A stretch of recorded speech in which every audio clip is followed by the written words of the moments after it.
Nitondra ny heviny mahakasika indrindra kosa ny toetra raha-pirenena eto amin'ny firenena ankehitriny Andriamatoa Ratoambola Manana Merci solombavam-bahoaka ny Antsirabe teo aloha ilaina hoy izy ny fampihavanana saingy tsy tokony amerina teteza mita kosa izany.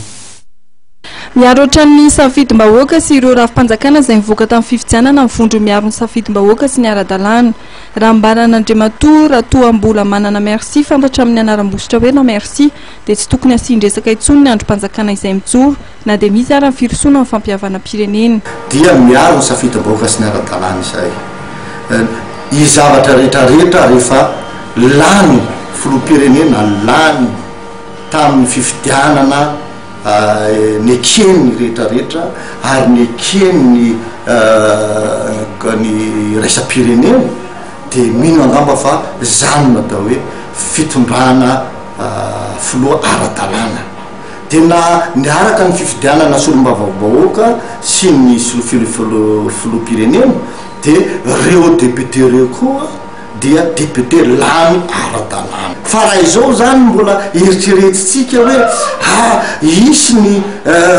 gouvernement d'union nationale aminay zany aminay amin'ny tenako indrindra dia ino zany filazana endrikana transition bis zany endrikana transition bis zany fanovana gouvernementa izany endrika transition bis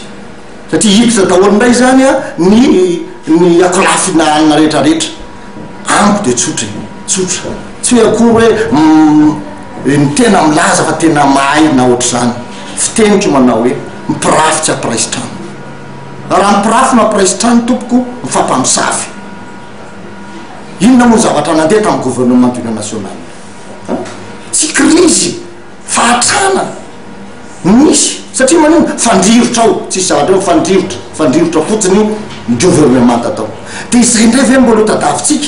Nasimty solombavam-bahoaka teo aloha ity teny ihany koa ny fojiny filoha teo aloha Marc Ravalomanana ho azy dia tokony anaiky ny fitondram-panjakana izay misy ankehitriny ny pomba ity filoha teo aloha ity mba herovana ny fiverena Madagasikara amin'ny ara-dalàna tamin'ny alalan'ny fifidianana. Fotoana ihany koa no nanambarany fa nitady marimaritra iraisana sy ny fitoniana trano ny fitombandram-panjakana na tonga azy nandray ireny fepetra ireny. Izay zany dia milaza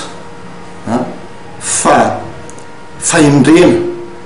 no niraisy ny fitondram-panjakana mba herovana ny filaminam-bahoaka ary herovana ny ainy Andriamatoa Ratoambola satria raha ohatra ka hoe lazaina fa migiadra rakadaina Ravalomanana dia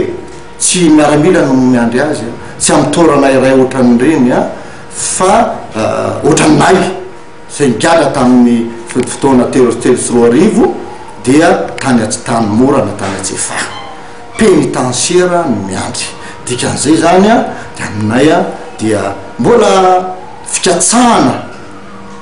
maromaritra iraisana ary fikatsahana fanajana ny zon'olombelona mga filoham-pirenena teo aloha azy no niraisa fanjakana ka noho izany raha ny tenako no teneniny dia tsotrany tsotrany anay hoe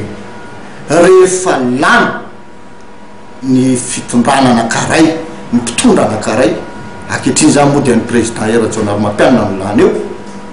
dia aminay ajany zay. Marina fa mibetsaka ireo mpanao politika teo aloha no mikambana ao amin'ny VMSA ary mitoro ny fametrahana ny fitoniana sy ny filaminana eto amin'ny firenena ity vondrona ity.